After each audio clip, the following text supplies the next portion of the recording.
Welcome to episode 219 of Sports Geek. On this week's episode, I chat with Visit Victoria's Damien de Bohun about my hometown, I affectionately call the sporting capital of the world. Welcome to Sports Geek, the podcast built for sports digital and sports business professionals. And now, here's your host, who's looking forward to Melbourne, Australia Comedy Festival, Sean Callanan. Thanks, DJ Joel. Yes, I am Sean Callanan, and I'd love to see you at an event, whether it be the Comedy Festival, which I will be appearing in next year, or an esports event, which I'm attending later today after recording this for League of Origin, or at a conference where I may be speaking. You can find me and contact me on all channels, whether it's old school, email sean@sportsgeekhq.com, or via Twitter at Sean Callanan. As I've stated now, in the scene of esports, DMs are open. So if you want to send me a DM, please do so. And yes, very pleased to be invited back to be part of the School of Hard Knock Knocks Comedy Festival shows. And I've got a gig coming up soon, end of November. So stay tuned for that after the interview with Damien de Bohun from Visit Victoria. Before I get into that, I just wanted to say thank you to all the participants at the AFL Digital to Dollars workshop. Thanks to Tim Mullally and Evan Cole and the guys at AFL and Telstra to help coordinate and set it up. And thank you to all the participants who had been at the Fan Summit and participated fully for the day. And we had some really good discussions around how they can drive more revenue from what they're doing in the digital space. So it was the first time that I'd run the workshop in a league format. It was the one day, and we went through the 5 pillars: know your audience, know your content, know your distribution, know your value, know your pitch. So it was really good. Thank you. And you'll be seeing all the people who attended in the Sports Geek Nation, which I'll talk about later. But if you're interested to roll out the digital to dollars process, either as a workshop for your league or as a process for your team to understand how you can drive more dollars from your digital, please go to digitaltodollars.com or email me, sean@sportsgeekhq.com. My guest this week is a longtime friend. I worked with him when he was head of the A-League.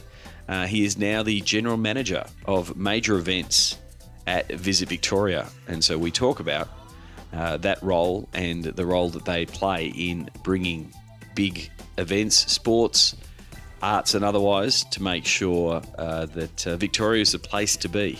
And I totally agree, being a Melbourne born and bred and a long-time promoter of Melbourne and Victoria. So this is my chat with Damien de Bohun.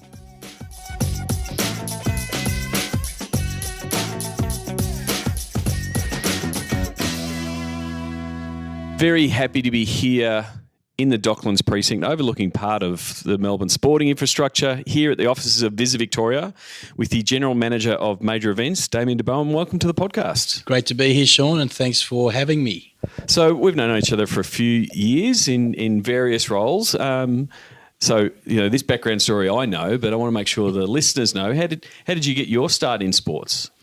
I've been really privileged to work in the two sports I grew up loving, cricket and football, as I call it. Some of your listeners may call it soccer, but it is, of course, the world game of football.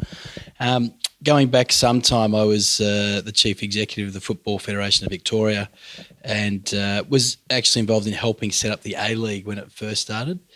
Went across to Cricket Australia then as one of their executives, and then had the privilege of being the head of the A-League for several years after that. So across two sports, incredible experiences, and just amazing to work in the two sports I grew up playing and loving. You're not getting away with it that quickly. We're going to dive a little bit deeper. So in the cricket role, what was the role and the remit in that space from in the Cricket Australia role?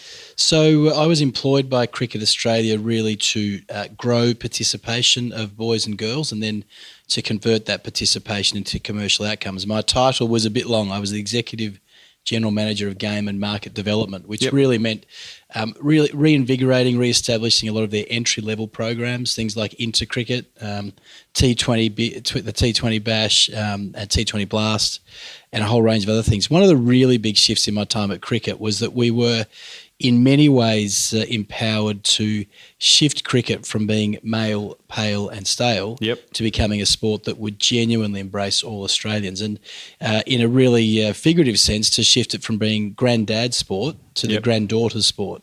So a very deliberate shift. I was heavily involved in the female engagement strategy, heavily involved in establishing a whole range of programs for culturally and linguistically diverse people, and really making sure that cricket could start to make that transition to ensure it was a sport truly for all Australians. And so at that time at Cricket Australia, you would have worked with a former guest, Michael Brown at Cricket Australia at that time? Yeah, Michael and I are still very close. We've had a lot of time together. In fact, a very quick and funny story. My very first day at Cricket Australia, I was a very young executive, and I walked past his office because my office was 2 doors down. I think I had my sunglasses on and my ear pods in. And he pulled me aside and explained that was no way for an executive of Cricket Australia to behave. And very quickly we struck up a tremendous rapport. So Michael's someone who's had an outstanding career himself in the business of sport, and someone who I still thoroughly enjoy spending time with. And the other person, when I was saying that I was going to interview you today, that you would have worked with at Cricket Australia, and especially in that grassroots and getting it working, was Andrew Walton, and helping get the technology to sort of connect that grassroots fan base and player development. Yeah, the work that Andrew and his team did was a real breakthrough for cricket. We had done a lot of the groundwork in starting to change and revolutionise how we were engaging kids, a lot of work in schools. What we found was that was great, but we weren't really capturing all that data and then able to really commercialise and market to them. So the work that Andrew and his team did really helped us change that and shift that. And look, the system that cricket has in place now, it's been incredible how much growth there's been in participation, and having a really strong IT infrastructure to help develop that was a big part of it. And so how was it going from one summer sport to another, moving across to football, to the A-League as the head of A-League, and stepping up in role and looking over the whole league? What was that like as a career move? It was great. I learnt so much at cricket for that time in my life, and then I learnt so much running the A-League. It was an incredible time for the A-League. Western Sydney came on board.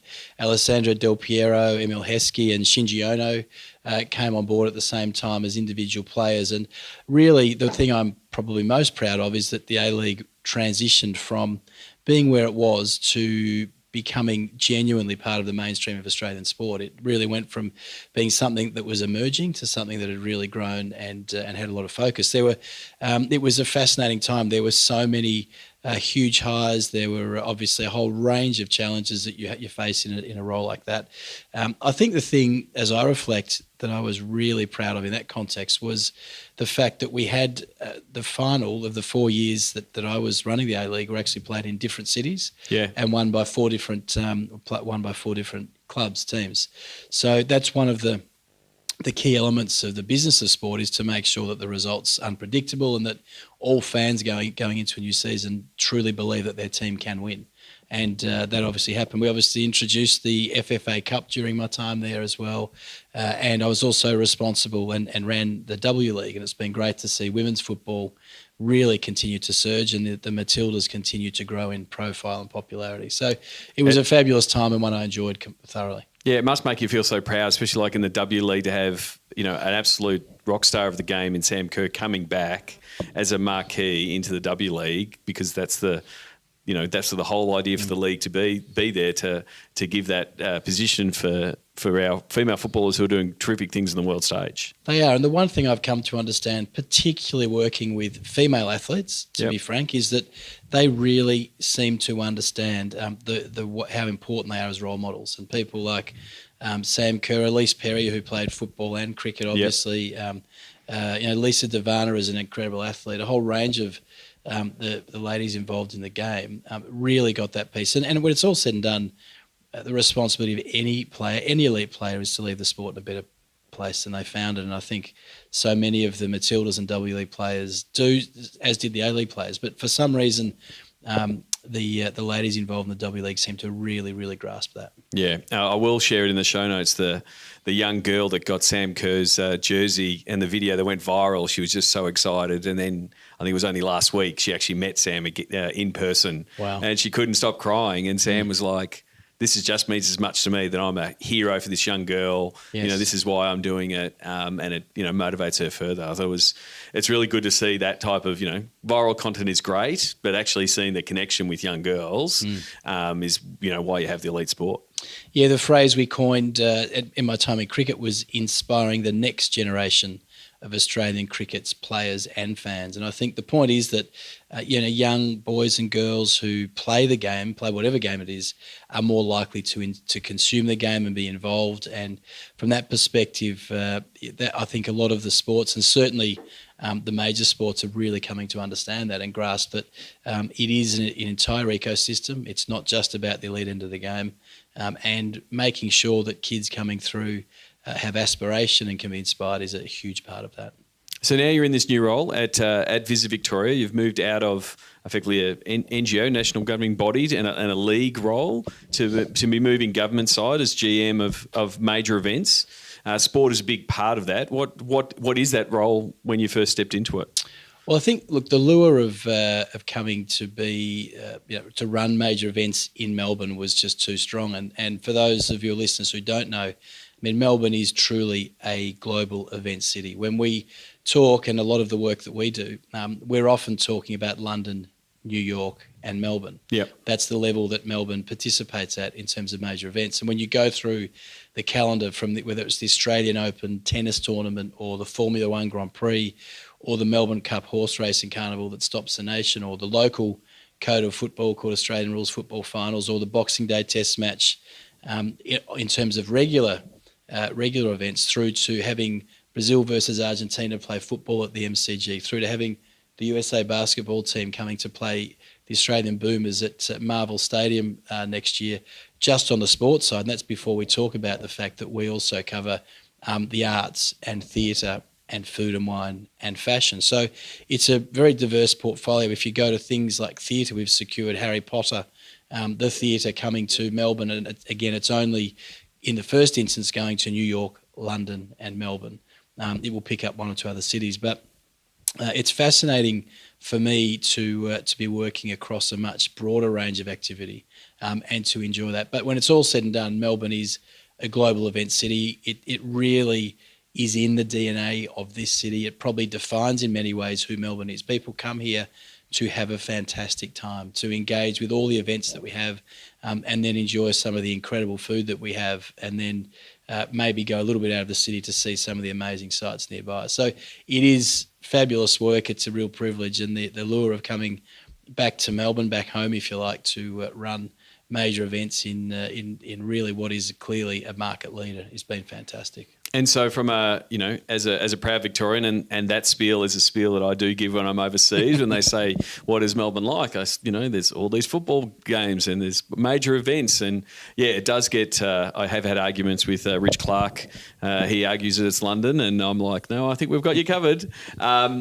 So from a government point of view, is it part engaging the community here, and then also the tourism play as far as Visit Victoria is concerned? So to give you a context of scale, we are involved in a $27 billion industry. So this is not just a nice thing to do on the side in and around Melbourne. Our job is to absolutely make sure that people from both overseas and interstate regularly come to Melbourne and consume all that Melbourne and the region or the state of Victoria has to offer.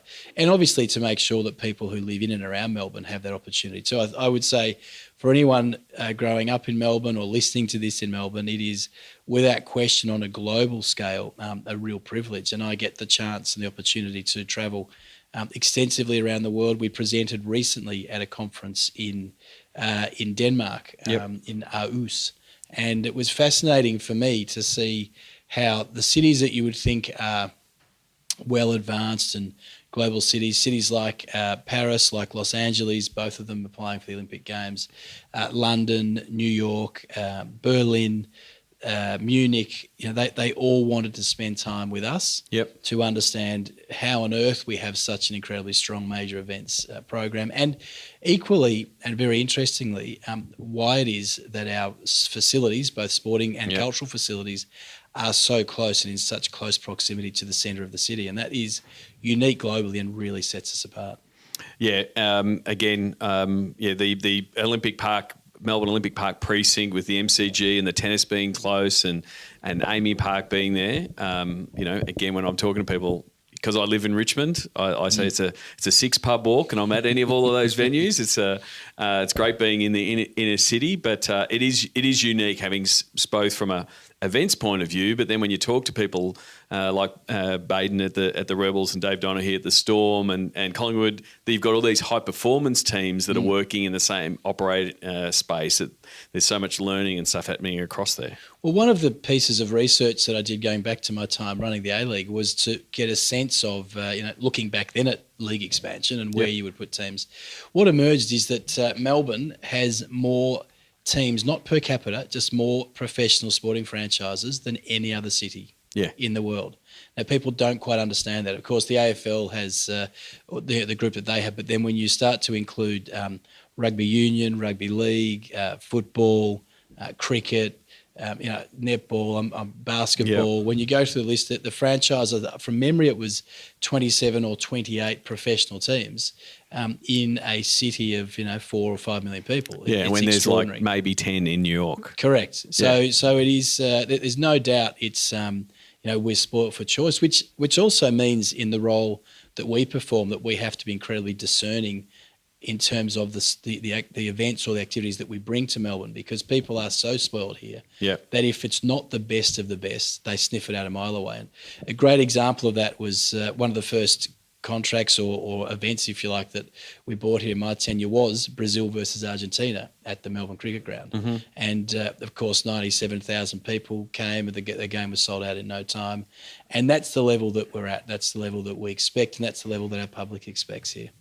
So how do you pick and choose? Because one, you've got promoters or event organisers saying, well, you've got the infrastructure, you put the cheeks on the seats, people will turn up. Melbourne loves their sport, so you become an attractive destination. How do you pick and choose the events that do get let in, or you do bid for, or you do partner with? Yeah, it's a great question, Sean, and the real answer is it's no two times the same. Yeah, there's no linear process. There's no cookie cutter that you apply and say this fits and that doesn't. And I guess that makes it very interesting. And the real answer is it varies dramatically from one event to the next. Sometimes we are dealing, for example, directly with producers of a major theatre production, or directly with a sporting club or a football club. At other times, we're working through third parties who may have connections there. And at other times, it's a mix of both. Sometimes the leads come from the most obscure sources. Sometimes it's about athletes that might be playing in a particular league, or people who are involved in a particular theatre production, or even have connections with an art gallery. So it really is. It's never linear. Yep. It's very interesting, and how we decide. We have a really clear focus on securing the best of the best. Yep.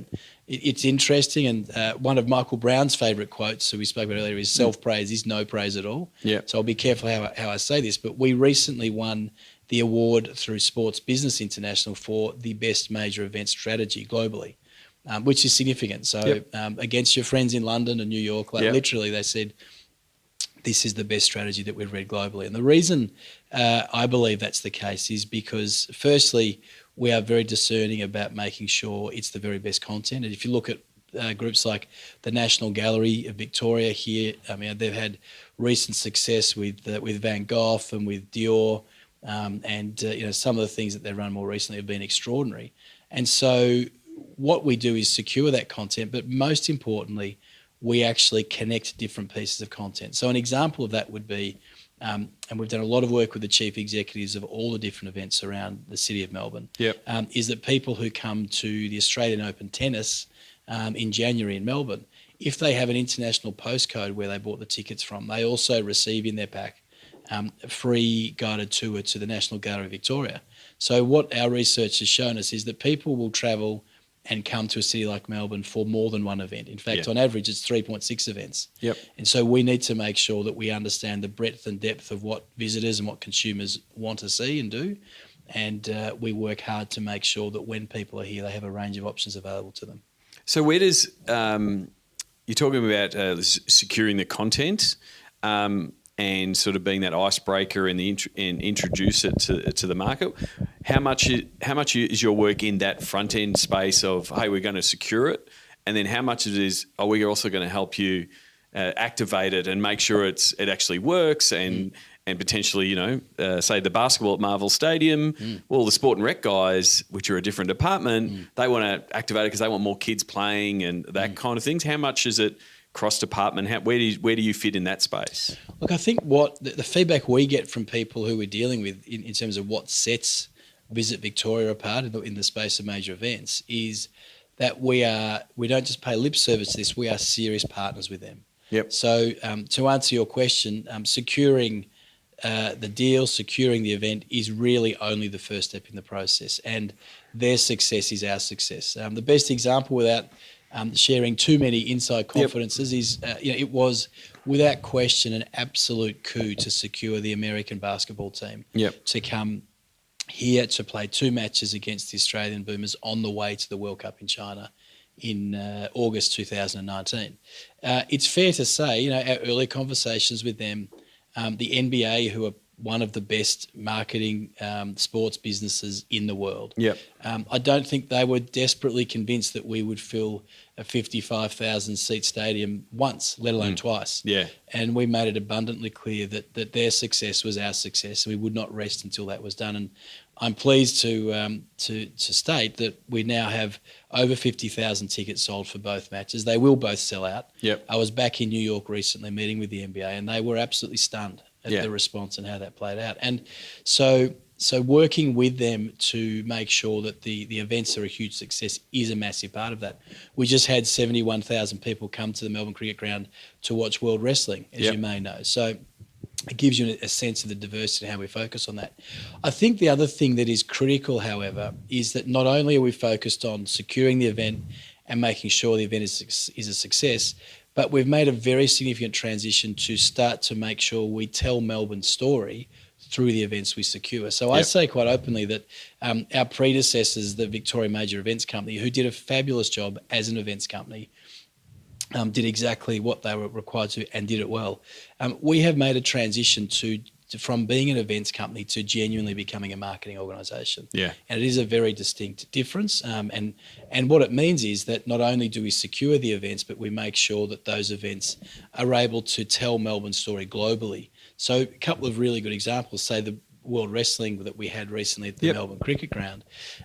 We worked with the broadcasters to ensure that key messages about Melbourne were integrated throughout the broadcast, not only on the night, but in the weeks leading into the broadcast and then obviously post then. So it really is ultimately about telling Melbourne's story, about demonstrating the breadth and depth of the wonderful events that Melbourne have to offer, and then highlighting this fabulous city as a place that people want to come and visit and come and spend time and just have an incredible time. And the one thing that we know, because our events calendar is so strong, that when people do come here, they do have an incredible time. Yeah, I think one of the things, and when I'm talking to people in the US or in the UK, the US are normally the case where they give us the Melbourne, and I when I was at the World Golf launch, and Matt Kaminsky was there about the President's Cup and the World Cup of Golf.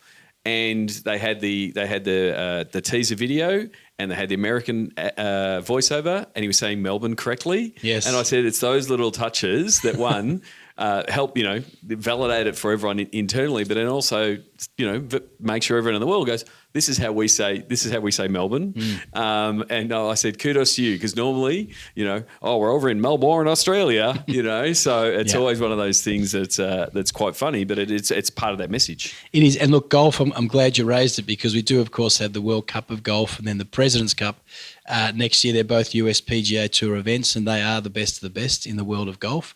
What's been interesting working with them, and it comes back to why is Melbourne so successful in the space of major events is that there is an absolute authenticity around the events that we run and the venues that we have. And for those who have not played on Melbourne's sandbelt golf courses, they are world class. They're every bit as good as anything you'll get in Ireland or Scotland or on the east coast or the west coast of the USA or in New Zealand. And they are championship tournament level courses. And so we're actually doing a major piece of work with the USPGA right now and their global broadcasters, NBC, to start to tell the story about Melbourne Sandbelt in a way that's never been told before, and to really establish those golf courses as a bucket list destination for golfers globally. So this is where the events become so important, because it is, golf tourism, cycling tourism, they're real things now. Yeah. People are travelling the world with their golf clubs when they get to a certain point to play on courses that the very best in the world play. And so we've actually got NBC coming out here in the next couple of weeks to do a couple of half-hour specials working with Tourism Australia and ourselves to tell the story about Melbourne Sandbelt golf courses. Because when you speak to the players like Tiger Woods and Jordan Spieth and Ricky Fowler, as well as obviously Adam Scott and Jason Day and Mark Leishman, and they are some amongst the best golf courses on earth. And so it's that authenticity that really sets Melbourne apart from any other city in the region. Yeah. Where people who come to experience it, they come to see it, and they come to enjoy it. It takes things to a whole new level. Yeah. I mean, the players are going to talk about the golf courses themselves because they're golfers. They know how good the courses are. Yeah, correct. The last one, because we've talked about all these big sports that everyone's familiar with, but caught up with Nick Vanzetti recently to talk about the Melbourne Esports Open. And it's speculative is not the right term, but it's new frontier and it's a new fan base. And it's, year one. And so having that commitment of, hey, this is what the Melbourne Esports Open is going to be over the next 5 years. Yes. Yeah. So what was it like dipping your toe into that water, into the world of esports? Well, Sean, it's a lot more than speculative, I can tell you that. Yeah. And, I think there's two parts to this. We did a lot of research on esports to understand exactly where it is in the marketplace. Yep. And for any of your listeners that don't think it's a thing, just go to one event because it is remarkable. And I went, obviously, to the Melbourne Esports Open because we worked with groups to bring that into town.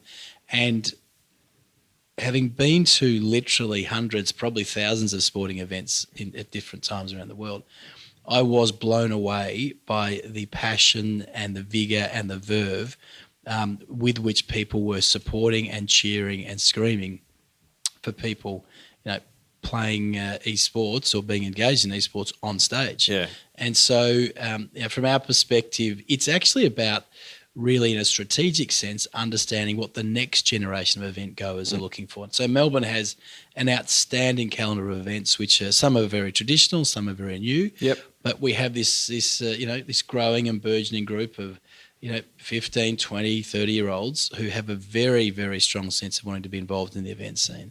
And so, we took a very long-term view from our perspective to say we want to back the Melbourne Esports Open for a period of 5 years, which is what we've done. We were thrilled with the way it started out, and it's only going to get bigger and better. And it does link in again. I talk about how what we're doing is strategic. Melbourne is an absolute hub for designers and gamers and people establishing themselves in that world and in that market.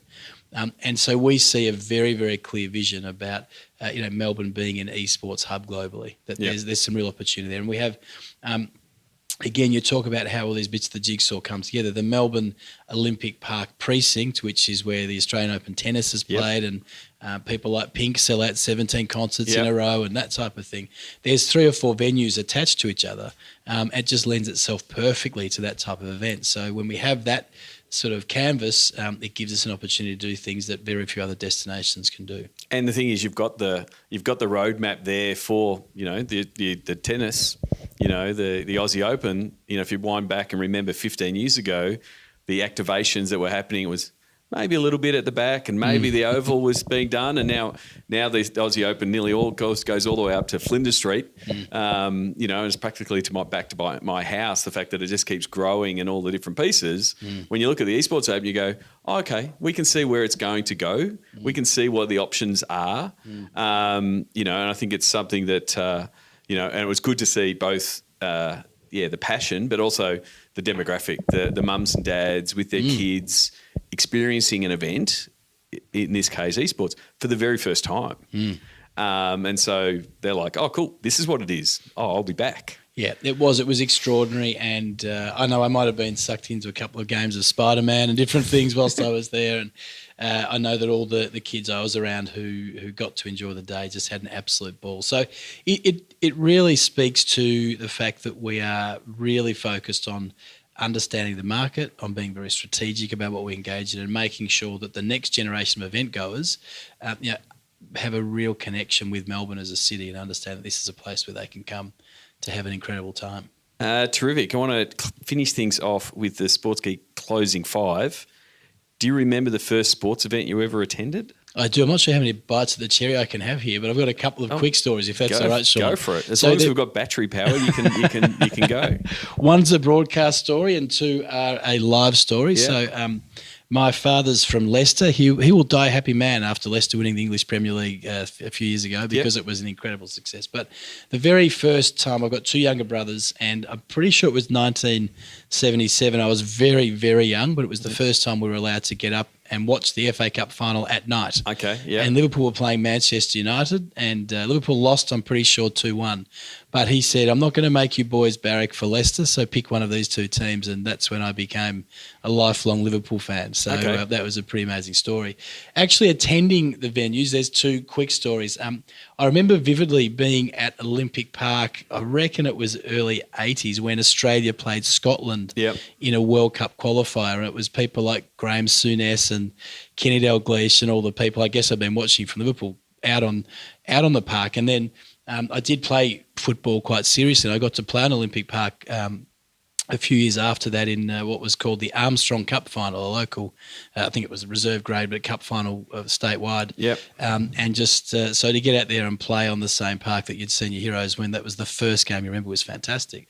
But one other story that's I'm sure I would never let my kids do it now. I reckon I was 11.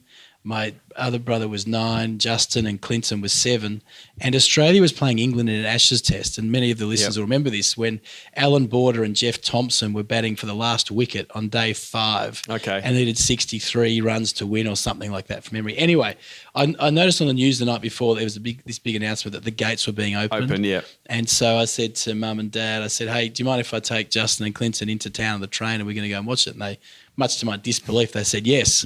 So you got 3 kids. I'm pretty sure we're 11, 9 and 7.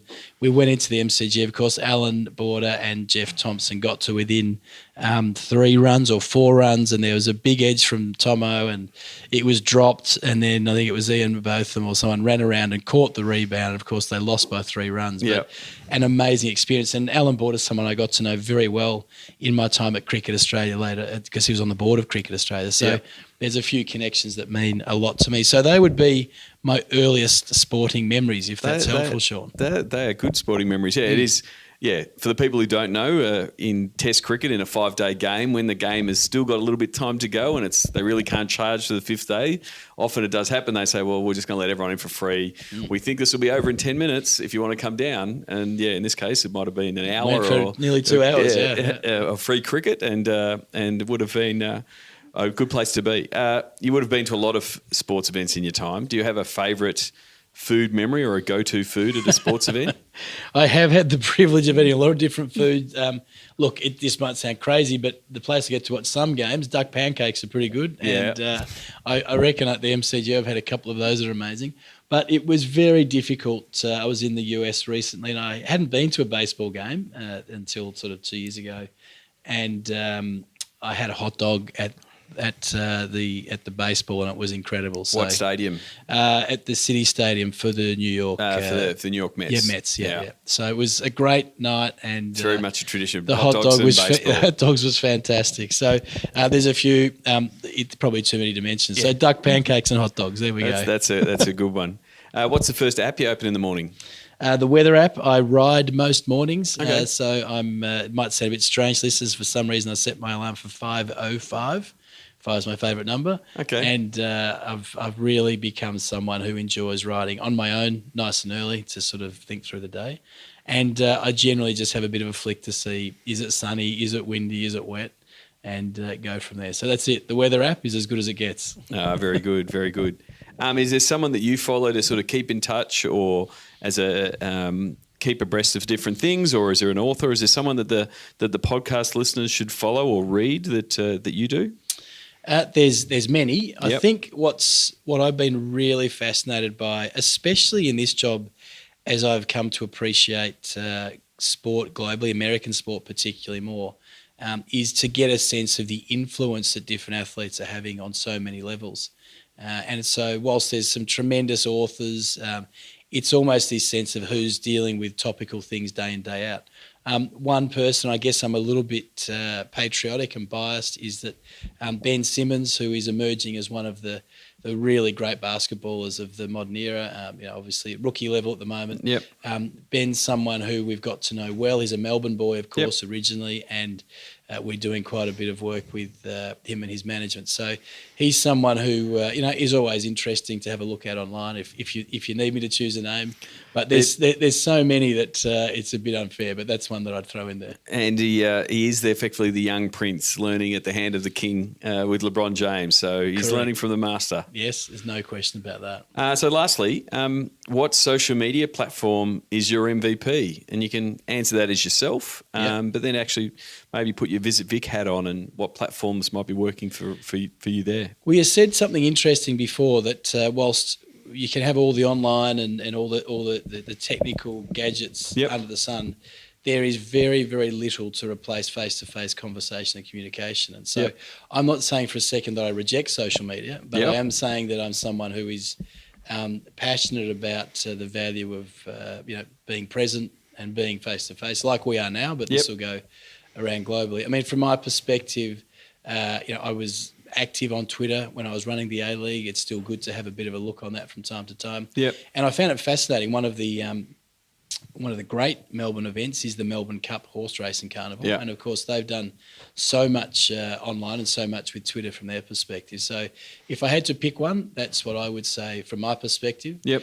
In the world of Visit Victoria, in addition to major events, it's obviously we're about tourism and being a tourist destination. There's wonderful flora and fauna and so much to see. So I think Insta probably in a business sense is proving to be very popular. So if I had to choose one of each, I think they would be what I would go with. Sure. Yeah, I constantly use the Australian Open as an Instagram best case because they have the AO selfie and they say, hey, you're at the Australian Open, take your AO selfie. And they often have stickers on the ground with foot marks saying, this is a really good spot to take an AO selfie. Mm-hmm. And you actually see people go line up their feet on the sticker to take the selfie. And it's like, it's money for jam from a tourism point of view because they're like, it is the FOMO. And, I think the last two Aussie Opens I've gone to the tennis, I haven't watched any. Yes. I've just been in the event of tennis. Yes. Yeah. And so, that's Insta, that's hashtags, that's word of mouth, that kind of thing. I do completely agree with you on the face-to-face. I did see it on social media, but I'll explain it. It was a coffee cup that said the best handheld device for connecting with friends, right? To have a coffee with someone and have a chat to people. So thank you very much for your time. Where can people find you online if they would like to connect? Well, I'm not going to hand out my own personal email address. No, email address, but you're on Twitter and would that be the primary channel? Twitter probably. I think I have a LinkedIn profile I haven't updated for a long time. Yeah. But if they really want to see what's going on, Twitter might be the best bet. Yep. And otherwise, they can check out Visit Victoria and all its channels to find out what you're up to. Be perfect. All right. Thanks a lot. Thanks, Sean. Great to be here. New workshops on audience, content, distribution, valuation, and pitch following Sports Geek's Digital to Dollars process. Go to digitaltodollars.com. Thanks again to Damien de Bohun. You can send him a tweet. It's Damien, Damien Debohun. Thanks to Cody Lynch for setting up the interview. You can always go to sportsgeekhq.com/219. All the links will be there for you to connect with Damien, whether you're doing so on Twitter or you want to check out Visit Victoria.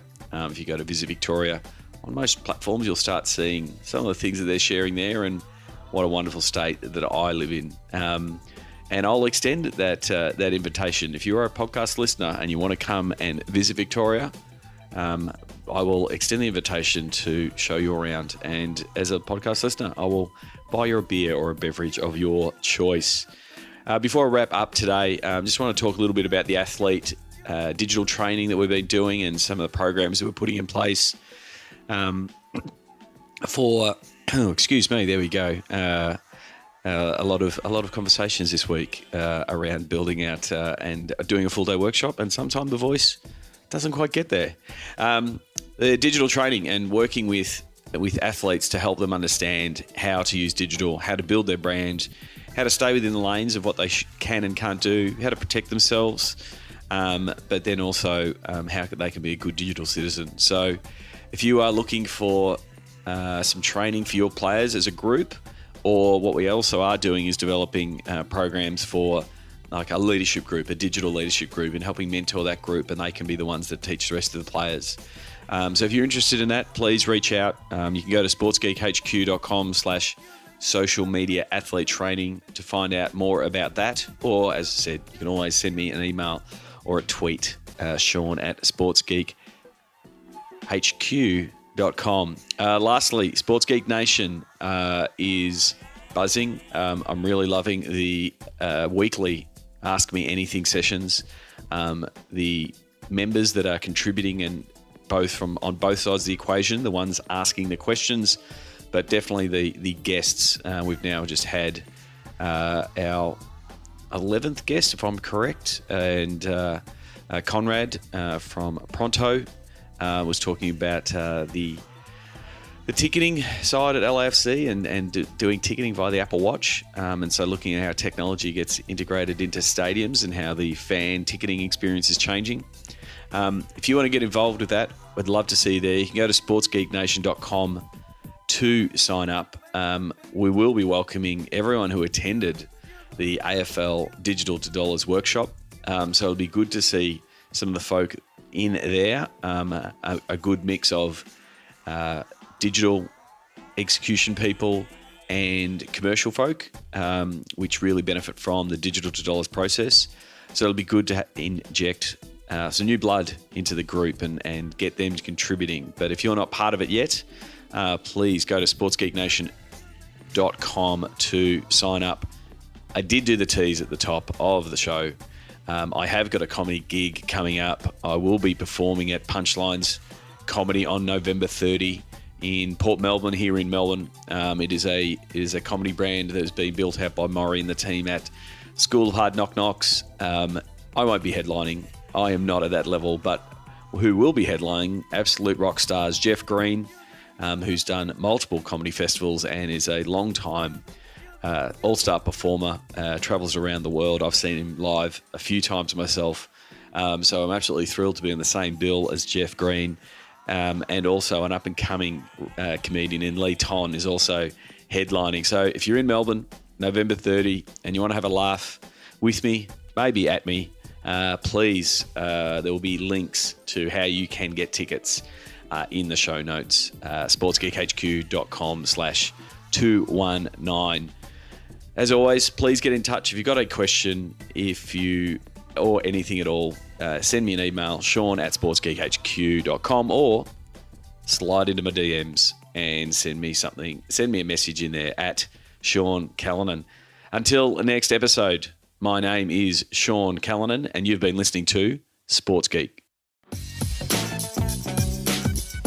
Join Sports Geek Nation access to exclusive Slack and Facebook groups with regular Q&A sessions with Sean Callanan. Go to sportsgeeknation.com to join. Need help with your digital rate card? Not sure how to price your assets? Is there a disconnect between digital and commercial? That is where Sean works best, in digital divorce counselor mode. Book a time for a call with Sean to discuss the Sports Geek process. Go to sportsgeekhq.com/phone call. Go to sportsgeekhq.com for more sports digital marketing resources.